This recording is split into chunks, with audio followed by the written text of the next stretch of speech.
It was a scorching summer day at Holloman Air Force Base's outdoor firing range in New Mexico. The kind of day where the metal casings sizzled on the ground and the heat waves danced across the desert landscape. Most personnel had already cleared out, seeking refuge in air-conditioned buildings, but not Katherine Johnson. There she was, a slender redhead in her mid-30s, meticulously sweeping up spent brass casings under the punishing sun. Her weathered range maintenance uniform hung loosely on her frame, and her calloused hands moved with practiced efficiency. To the casual observer, she was just another civilian contractor doing the unglamorous work that kept the base functioning. Which city are you watching from? Share it in the comments. Maybe someone else from your city is here too. And remember, if you believe heroes appear in the most unexpected ways, hit subscribe and give this video a like. Hey, Catherine, you don't have to do that now, called out Technical Sergeant Mike Ramirez, the range officer. It's hitting 105 degrees. You can finish tomorrow. Catherine looked up, squinting against the sun, and offered a small smile. I don't mind the heat, Sergeant. Better to get it done while it's fresh. Her New England accent seemed out of place in the Southwest desert. She'd been at Holloman for just over 8 months, hired as part of the civilian maintenance crew that kept the firing ranges operational, quiet, efficient, and seemingly unremarkable. That was about to change. Captain James Harrington was having a terrible day. As the newly appointed Commander of Combat Arms Training and Maintenance, CATM, he was conducting his first inspection of the base's firing ranges, and nothing was going according to plan. His vehicle had overheated on the way, his tablet with the inspection checklist had died, and now he was trudging across the scorching tarmac toward Range 4, where he could see a lone figure sweeping up brass. "Excuse me," he called out, his voice carrying across the empty range. "Is the range officer around?" Catherine straightened up, shielding her eyes. "Sergeant Ramirez just left, sir. Can I help you with something?" Captain Harrington approached, noticing her contractor badge. "I'm supposed to be conducting an inspection. I'm Captain Harrington, new KATM commander." "Katherine Johnson," she replied simply, extending a hand. "Range maintenance." As they shook hands, Harrington noticed something unusual, a distinctive callus pattern on her palm and trigger finger that didn't match someone who just swept ranges. It was the kind of wear he'd seen on the hands of elite shooters and combat veterans. "You been doing this long, Miss Johnson?" he asked casually. "Long enough," she replied with a slight smile, "and please call me Catherine." Harrington nodded, then gestured to the range. "Mind if I take a look around? My checklist is digital, and my tablet's dead, but I can at least get a feel for the place." "Be my guest," Catherine said, returning to her sweeping. As Harrington walked the firing line, he noticed something else unusual. The brass Catherine had collected was sorted with remarkable precision, not just by caliber, which would be standard, but seemingly by weapon type and even firing position. It was the kind of detail only someone intimately familiar with weapons would notice or care about. "You're very thorough," he commented, pointing to her collection buckets. Catherine shrugged. "Just makes reloading easier for the armorers." Harrington was about to ask another question when his radio crackled. "Captain Harrington, this is Base Command. Please respond." He keyed his radio. "Harrington here. Sir, we have a situation at Range 7. The quarterly qualification for security forces has been delayed due to equipment issues. Colonel Matthews is requesting your presence immediately." Harrington sighed. "Roger that. On my way." He turned to Catherine. "Duty calls. Nice meeting you, Catherine." "Likewise, Captain," she replied, returning to her work as he hurried away.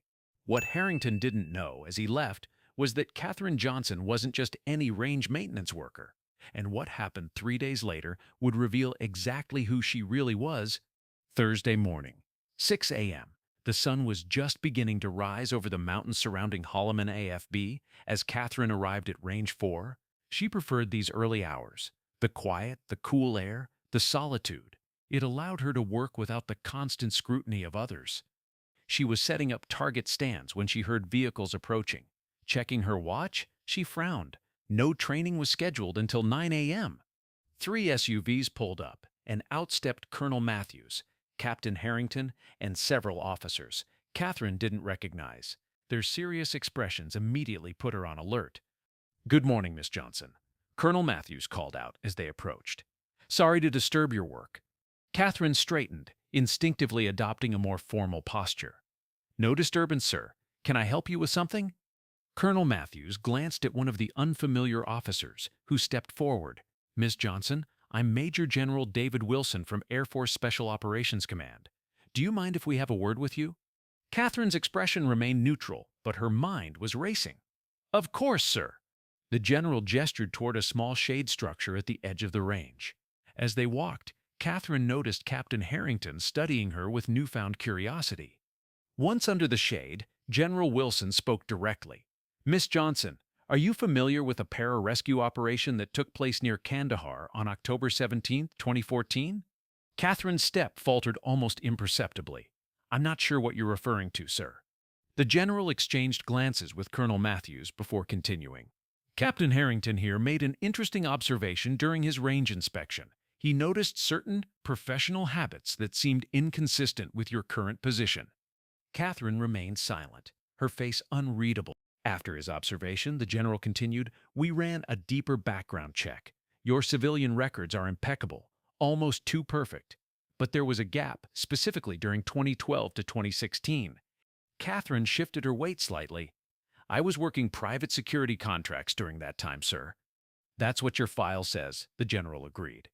However, we received some interesting information from the Air Force Personnel Center yesterday. It seems there was a Technical Sergeant Katherine J. Johnson who served with the 38th Rescue Squadron during exactly that period. The silence stretched between them. The interesting thing, Colonel Matthews added, is that this Technical Sergeant Johnson was reportedly killed in action in 2016. Yet here you are. Catherine's eyes hardened slightly. With all due respect, sir, I'm not sure what you're implying. General Wilson reached into his jacket and pulled out a folder. I'm not implying anything, Miss Johnson, or should I say, Master Sergeant Johnson. He opened the folder and removed a photograph, a team of Air Force Pararescue men in full combat gear in Afghanistan. In the center was a woman with unmistakable red hair, though her face was partially obscured by tactical gear. This was taken 3 days before the Kandahar operation, the general said quietly. An operation where a PJ team was sent to rescue a downed pilot behind enemy lines. According to official records, Technical Sergeant Katherine Johnson was killed during that mission. Catherine stared at the photograph, her composure finally cracking slightly. The mission was classified, General Wilson continued. As was your survival, you were given a new identity and moved to civilian status for your protection. But what wasn't in those records, what we only discovered yesterday, was this. He pulled out another document. Even from where he stood, Captain Harrington could see the presidential seal at the top. You were awarded the Air Force Cross, the general said, his voice filled with respect. The second highest military decoration for extraordinary heroism, an award that was never publicly announced due to the classified nature of the operation. Catherine's eyes closed briefly. When she opened them, there was a different person looking out, harder, more focused, carrying the weight of experiences few could imagine. The pilot was Lieutenant Colonel James Mercer, she said quietly. His F-16 was shot down 23 miles behind Taliban lines. Our team was the closest QRF available. The change in her demeanor was striking. Her posture straightened. Her voice took on a command presence that had been carefully hidden before. We inserted by helicopter at 0200, but took heavy fire during approach. 2 of our team were wounded immediately. The LZ was compromised, and we were separated. I found the pilot alive, but severely injured 3 hours later. His leg was shattered, and he had lost significant blood. She recounted the story with clinical precision, as if reporting a mission. I stabilized him and began moving toward the secondary extraction point, carrying him when necessary. We encountered a Taliban patrol at approximately 0530. I engaged and neutralized the threat, but our position was compromised. Captain Harrington listened in stunned silence as Catherine described a 17-hour ordeal, carrying a wounded pilot through hostile territory, evading enemy patrols, treating his injuries with limited supplies, and ultimately fighting off a determined enemy force at the extraction point. The official report states that Technical Sergeant Johnson was killed, covering the evacuation helicopter, General Wilson said. Yet here you are. Catherine's eyes met his. I was critically wounded. The team believed I was dead when they were forced to extract under heavy fire. I was unconscious with multiple gunshot wounds. When I regained consciousness, I was alone. The officers exchanged shocked glances. You survived behind enemy lines with critical injuries? Colonel Matthews asked incredulously. For 3 days, Catherine confirmed. I managed to find shelter in a cave system and treated my own wounds. On the fourth day, I encountered a local shepherd who helped me reach a village with connections to American forces. I was extracted covertly 5 days after the initial operation. And the decision to give you a new identity? General Wilson asked. The Taliban had specifically targeted our PJ teams. They had begun identifying individual operators. The decision was made to officially list me as KIA to protect both myself and future operations. I was given a new identity and transitioned to civilian status after recovery. Captain Harrington finally found his voice. So you went from being an elite pararescue specialist with multiple combat deployments to sweeping brass at a firing range. For the first time, Catherine smiled genuinely. I needed something quiet, Captain, something with routine.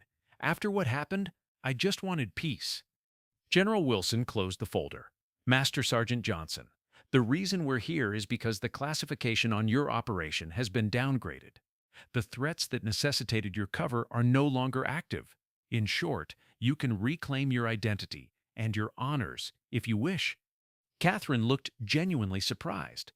Sir, the Air Force Cross, Master Sergeant. It was awarded in absentia, but it's yours, and with the declassification, you're entitled to the recognition that comes with it. Colonel Matthews stepped forward, and if you're interested, there's a position available with our pararescue training cadre. Your experience would be invaluable to the next generation of PJs. Catherine stood silent for a long moment, processing this sudden shift in her carefully constructed life.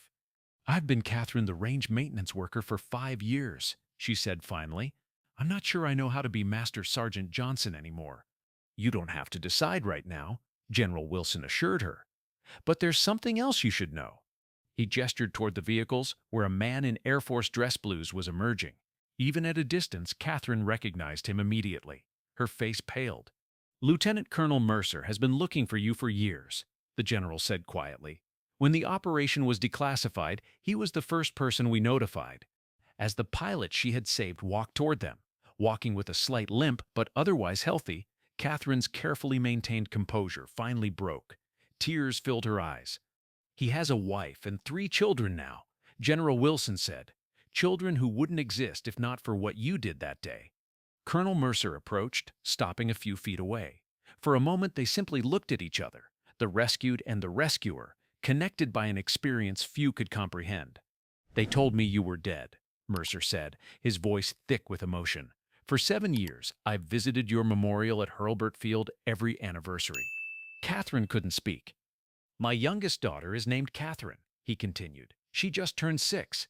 And then, with no regard for military protocol, Colonel Mercer stepped forward and embraced the woman who had carried him through hell. Catherine stood rigid for a moment before slowly returning the embrace. The officers watched in respectful silence as 7 years of hidden truth and buried trauma began to unravel in that simple human connection. Later that afternoon, as the sun began its descent over the New Mexico desert, Katherine Johnson stood alone at Range 4. She held her contractor badge in one hand, turning it over thoughtfully. Captain Harrington approached cautiously. The general said I might find you here. Catherine nodded without turning. Old habits. I always finish what I start. The brass can wait, Harrington said. There's a ceremony being prepared. The base commander wants to make the announcement tomorrow. Catherine finally turned to him. All these years, I've been hiding in plain sight. I'm not sure I know how to step back into the light. Harrington considered this. You know what I noticed that first day? The way you sorted the brass, not just by caliber, but by weapon type. That level of attention to detail, that doesn't come from being range maintenance. That comes from understanding that in your line of work, details mean survival. Old habits, Catherine repeated softly.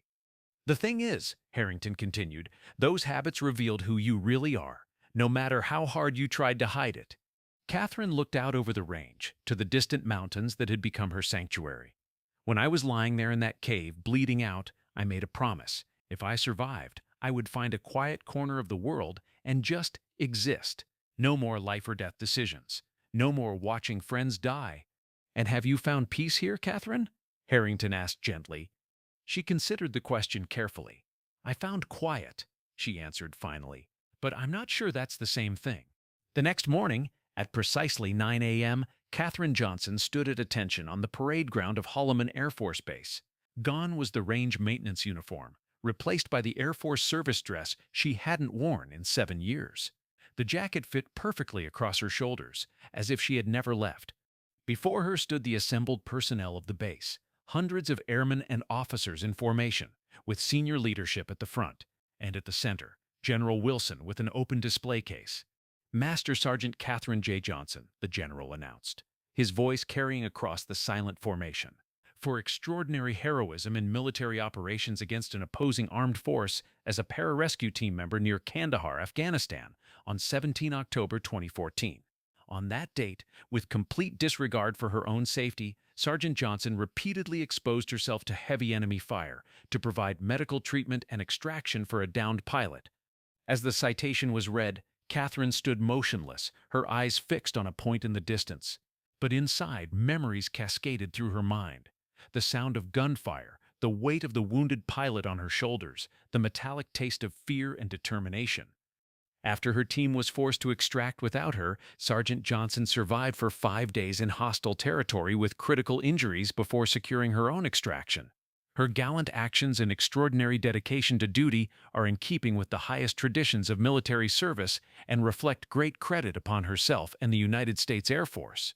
General Wilson approached, holding the Air Force Cross, a bronze cross with a centered gold-plated replica of the Air Force coat of arms. As he pinned it to her uniform, he spoke quietly, for her ears alone.